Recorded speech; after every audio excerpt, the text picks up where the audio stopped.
good afternoon. This is Cordapia. So, guys, meron akong vlog ngayon, pero medyo naiiba yung vlog ko ngayon dahil meron akong tao na gusto ipaharap sa inyo, ipa-share sa inyo kung ano ang mga na-experience niya, mga karanasan niya noon during President Ferdinand Edralin Marcos administration. So, kasi naisipan ko na mag-vlog ko ito dahil I am very curious with the comments, with the other comments from the netizens na masama si Marcos, puro na lang puna-puna kay Marcos, puro na lang masama si Marcos, mamamatay tao si Marcos, magnanakaw si Marcos, puro na lang masamang tao si Marcos. One day, na itanong ko sa auntie ko ba na, auntie, matanda ka naman auntie, di ba alam na alam mo yung martial law noon, alam mo, di ba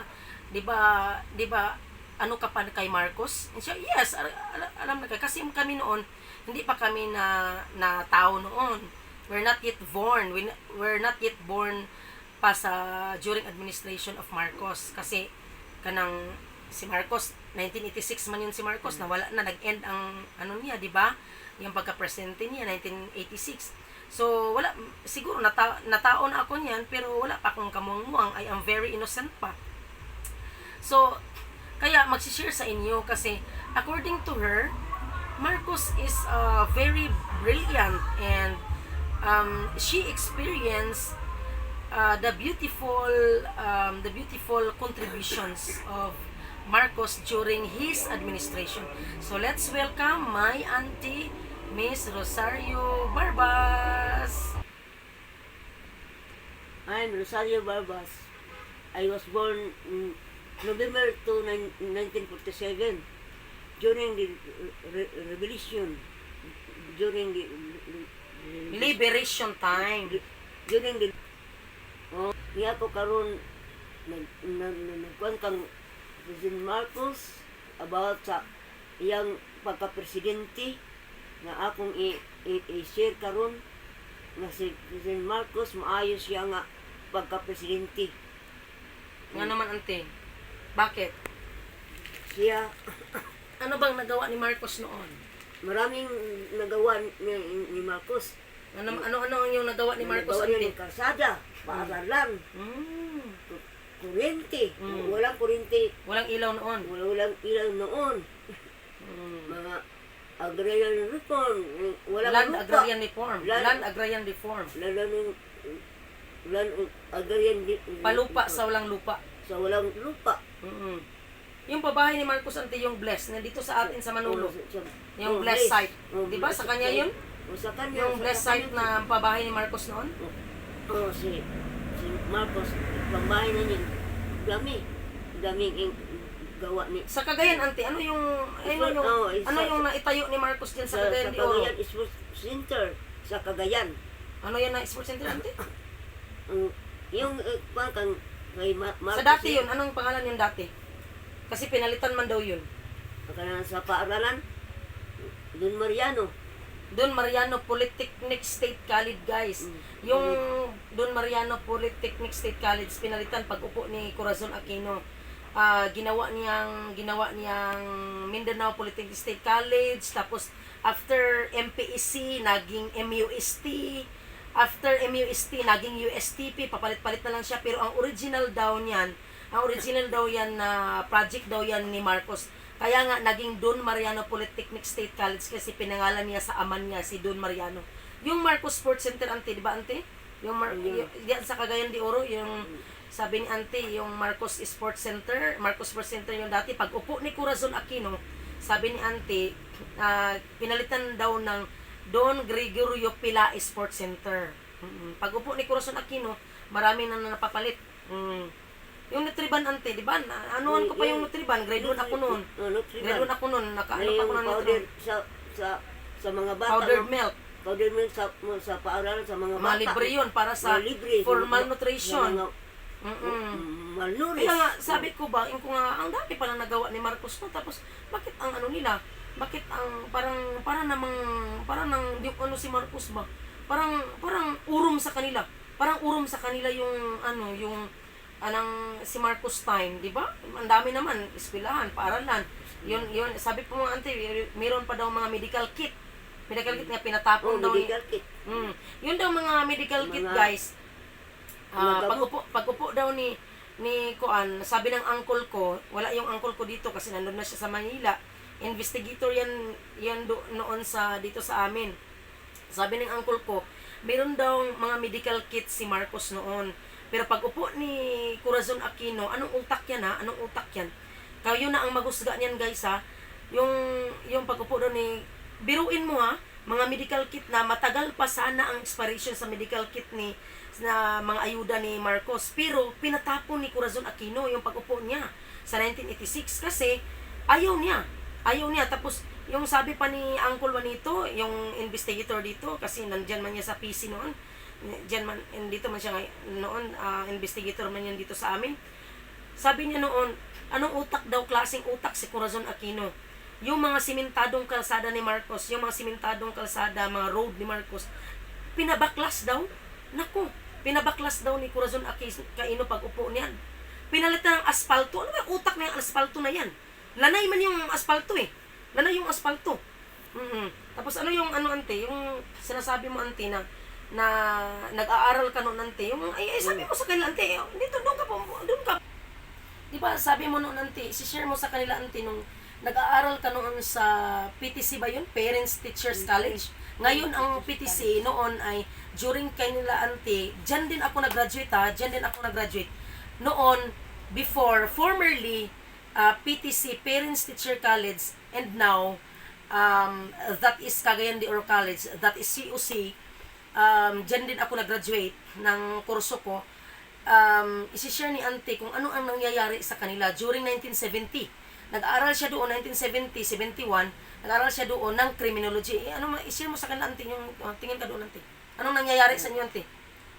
Ang nangyayari, nag-aral ako sa Dito ka, Auntie, dito ka tanong.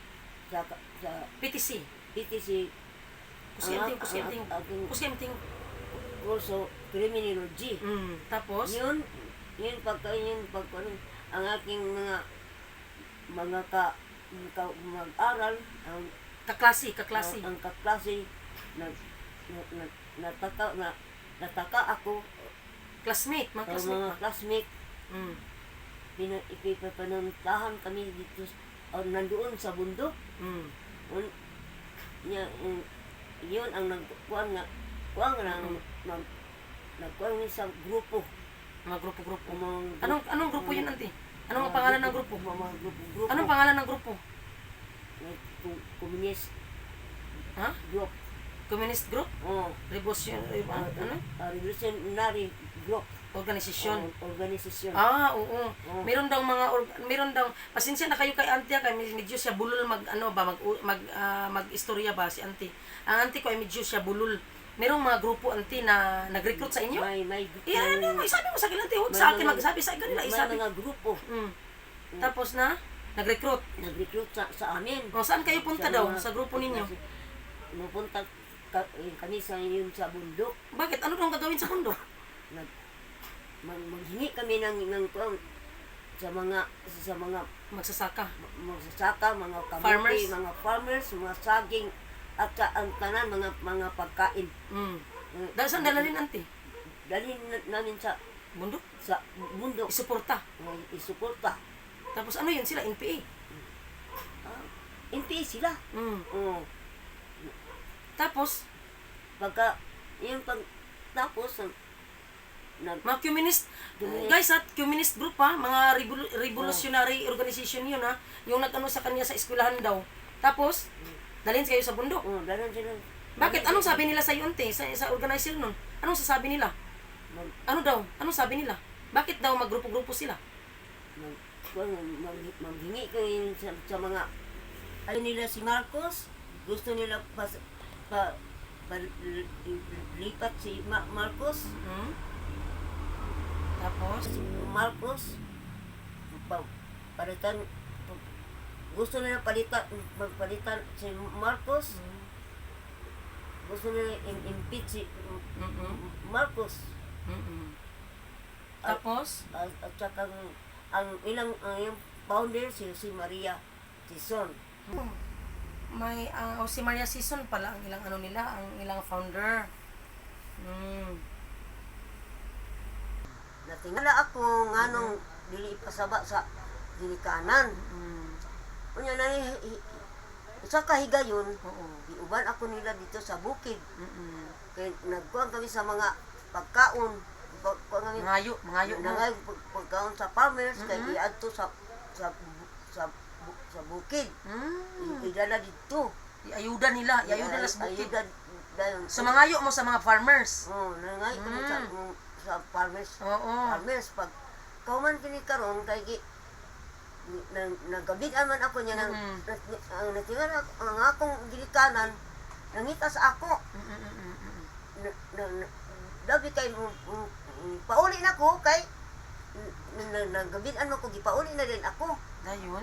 Unya pagkahuman karon nakatug-an ko nga kanang nalagi kun sa amo gauban nga recruit ko na sila. Ingon din ako mama nga ayaw pag uban-uban anang kuan kay gildi ka na sila. Oo. Bananitag kan dili ka na makauli. Patay dili ka na makauli. Mo ba? Dili ka na kuan patay ka na. So ang ilang mga target nila noon ante mga estudyante gyud. Mga estudyante gyud ilang mga target. Ang mga target ato nila estudyante ang ilang mga target. So siguro guys, ang mga target nila, yun ang sabi ng auntie ko, yun ang mga target nila. Kasi di ba yung mga estudyante, mga inosente pa yun. Walang mga alam-alam, walang mga kamuang-muang sa mundo. Very innocent yung mga estudyante eh. Kaya siguro yung target nila, yun magdadalhin daw nila. Yung ang sabi ng auntie ko, Bisaya yun. So, tatagalogin ko. Ang sabi ng auntie ko na gusto daw sila dalhin sa bukid. May isang araw daw na kung ano daw siya kanang gi-forced daw siya. She was forced by the group nga kanang pupunta daw sila sa mga farmers, manghingi sila mga pagkain. Tapos yung mga pagkain daw dadalhin daw sa bukid para ayuda doon sa mga kasamahan nila, sa mga kasama nila sa bukid, sa bundok. So yun, buti na lang hindi siya nakasama kasi hinahanap siya sa magulang niya. Hinahanap sa magulang niya. Tapos yun, pinagalitan siya. Di pa pinagalitan ka, auntie? Pinagalitan ka? Di ba pinagalitan ka, auntie?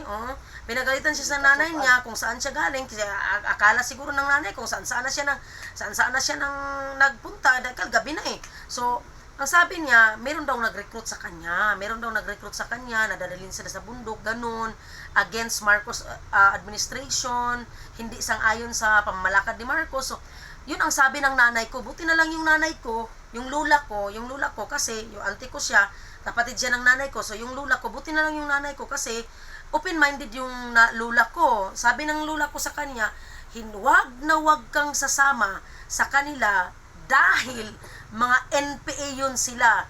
Once sasama ka sa kanila, hindi ka na makauwi na buhay. Di ba sakto yung sa nanay ko, no? Di ba sakto yung sa nanay ko, sa lula ko noon. Di ba kung hindi na siya makuha. Tapos ante, anong nangyayari ante? Hindi ka na nag-ano ante? Bakit nag-stop ka ante sa pag-aaral mo?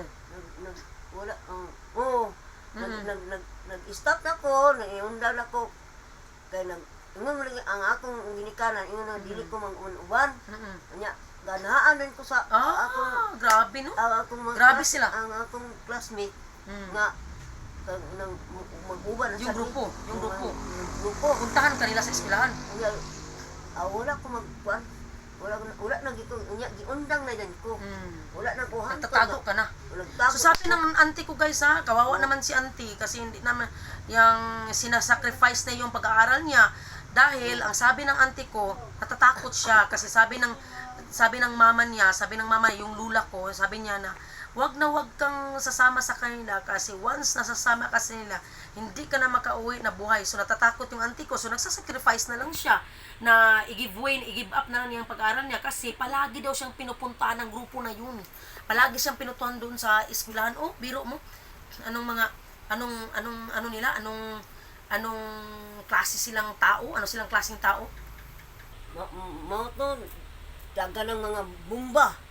Oh, mga bomba gibombahan na ang kuan, ang simbahan, gibombahan ang bus, daga ng mga bombing. Asa dapita bombing. Mga rebelde tong ti. Daga na sila. Mga rebelde sila. Ang mga dagang ilang pambahan bisan asa sila mapaingon, bisan asa sila mapaingon ang bomba, dagan nilang bomba. Unsa man sa Quiapo, sa Miranda nga 1971, dagan nga matay dito kay Plaza Miranda. gibombahan nila. Dagan nga matay dito sa kon nakakuan ko anak. O Di ka kalimutan, auntie. Dili ko kakalimutan. Dagang patay. Dagang patay. Ibombahan. Sa Enero 1971 sa Miranda sa Miranda Plaza Miranda Quiapo. Mo nang ako So, nakuha. ingon ni asa kong auntie guys nga sabi ng auntie ko na ibig sabihin niya na dumadami na sila. Na dumadami na sila noon. Dumadami na ang recruit nila sa mga eskwelahan na parami na silang parami. So there are several bombings na mga bombings, na mga government treat, na mga treat, meron ng mga banta. Oh, di ba sabi ni auntie? Oh, sabi niya hindi niya malilimutan na parang nightmare sa kanya na noong may nagrarally daw doon sa Plaza Miranda auntie na 1971 na binombahan daw doon tapos maraming patay. 'Di ba? Oh, sino yung ano ante? Sino yung masama? Eh di si Marcos ang masama. Si Marcos ang Kay gusto dai nila, kay nakuha nako nagits nako guys. Nagits ko na gusto dai nila kato dai nga grupo di ay yung mga grupo na yun na mga NPA na yun sa kabilaan yun. Gusto nila na masama si Marcos. Gusto nila na kanang sirain talaga nila ang administrasyong Marcos. Ang administrasyong Ferdinand Marcos. Gusto nila sirain.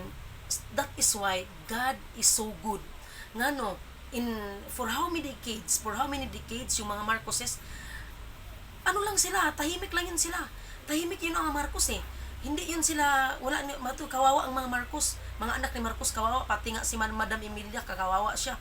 Pero yun pala, kapakanan pala yun ng mga rebelde para sirain ang Marcos administration. Para sirang-sira, para lugmukin nila yung administration. sa alas 7 sa gabi, September 23, 1971, gideclare ni Marcos nga martialo. 1972 siya nag-martial law. 72 lagi. Mao dayon nga si gideclare na rin ang martialo kay daghan namang dagsang naman ang mga rebelde. Dagang bombing. Mao na nga gideclare na ni Para makontrol ang mga rebelde. Aron makontrol ang mga rebelde. Unya dayon si Marcos ilang kuan sakay na nas panahon kay where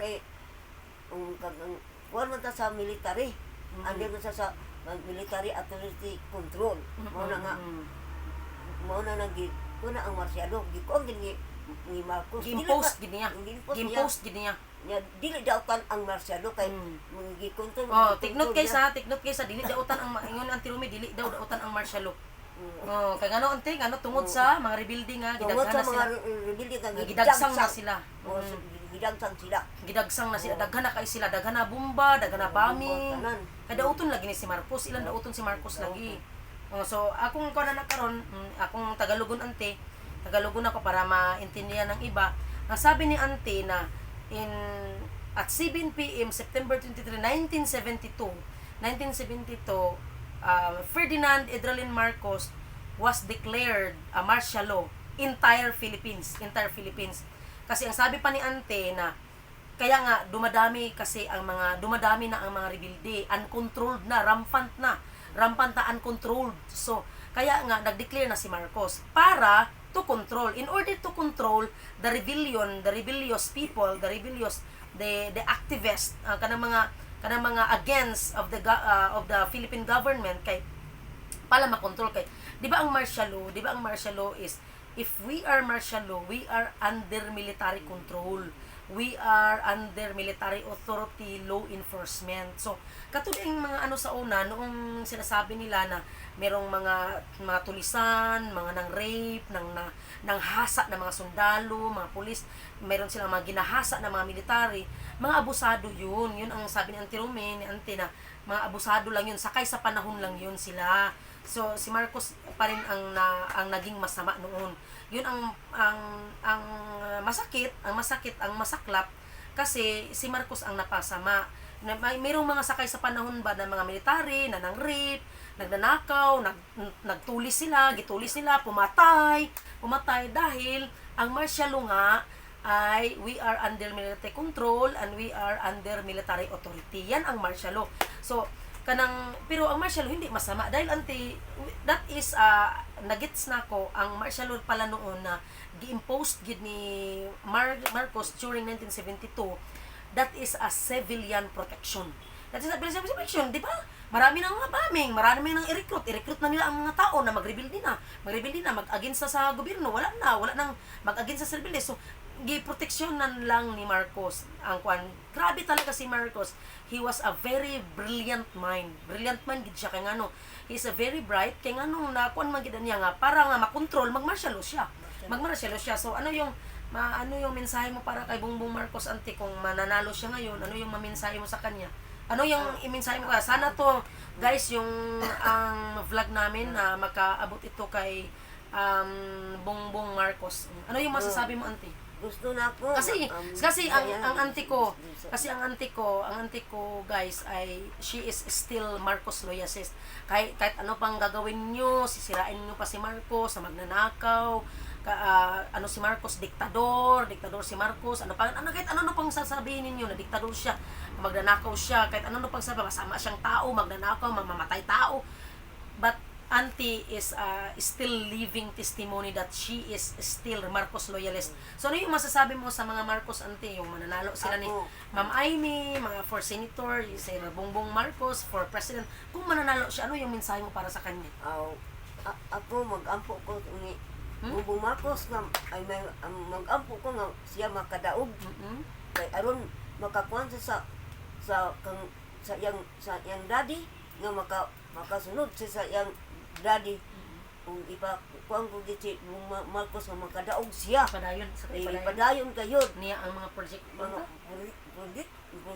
Ang mga proyekto. Sa unang panahon nga mga Marcos ang yang papa ipadayon, gusto na ang akong kuan ipadayon gayon, mag-ampo ko sa Ginoo nga ipadayon niya.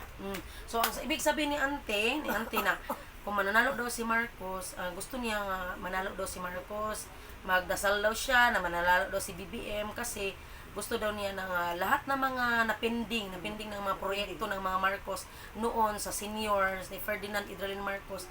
Gusto daw niya na, Sir Bongbong, gusto daw niya na ipatuloy mo yung legacy ng ama mo, yung the legacy of your father, Apo Lakay Ferdinand Idralin Marcos, na ipatuloy mo yung legacy niya, yung mga proyekto niya na napending, yung mga power plant na napending, yung mga ano niya, tsaka yung mga pag-aari ninyong mga noon, kukunin niyo yung mga pangalan, ibalik niyo sa mga pangalan ninyo.